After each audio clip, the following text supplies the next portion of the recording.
Hi friends, welcome to J House Garden. வாங்க friends, இன்னைக்கு என்ன பார்க்க போறேன்னா அறுவடை வீடியோ தான் பார்க்க போறோம் friends. இது கீரை பேக்ல கீரை விதை போட்டு விட்டுருந்தேன் friends. அது சீக்கிரமாக வளர்ந்து அறுவடைக்கு தயாராகிட்டு friends. அதை பறித்து எடுத்துக்கலாம்.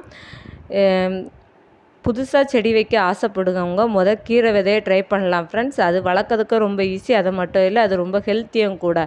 நம்ம வெளியே வாங்குறதுல நிறைய கெமிக்கல் யூஸ் பண்ணியிருப்பாங்க ஃப்ரெண்ட்ஸ். இது நம்ம வளர்க்கச்சில் நம்ம எந்த கெமிக்கலும் யூஸ் பண்ணாமல் ஹெல்த்தியாக சாப்பிடலாம் ஃப்ரெண்ட்ஸ். இதை ட்ரை பண்ணலாம் ஃப்ரெண்ட்ஸ் எல்லோரும்.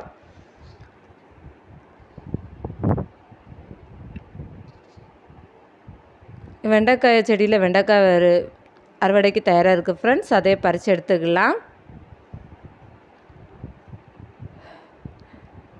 இது வரி கத்திரிக்காய் செடி ஃப்ரெண்ட்ஸ். இதுலேயே 2 வரி கத்திரிக்காய் அறுவடைக்கு தயாராக இருக்குது. அதையும் பறித்து எடுத்துக்கலாம். இன்னும் நிறைய பிஞ்சியெல்லாம் இருக்குது. இது சும்மா கிடந்த ஒரு சின்ன உள்ளியை தான் நட்டு வச்சுருந்தேன் ஃப்ரெண்ட்ஸ். அதில் 3 இதுக்கு வளர்ந்துருக்கு. இது பாகக்காய் கொடி ஃப்ரெண்ட்ஸ். இதுதான் இந்த பாகக்காய் கொடியில் அறுவடை. இன்னும் நிறைய பிஞ்சு பிடிச்சிருக்கு ஃப்ரெண்ட்ஸ். இனி வர நாட்களில் வீடியோவில் பார்க்கலாம் ஃப்ரெண்ட்ஸ். இதே மாதிரி கார்டனிங் அப்டேட் பார்க்கணும் நம்ம சேனல் லைக் பண்ணுங்கள், ஷேர் பண்ணுங்கள், கமெண்ட் பண்ணுங்கள், சப்ஸ்கிரைப் பண்ணுங்கள். தேங்க்ஸ் ஃபார் வாட்சிங்.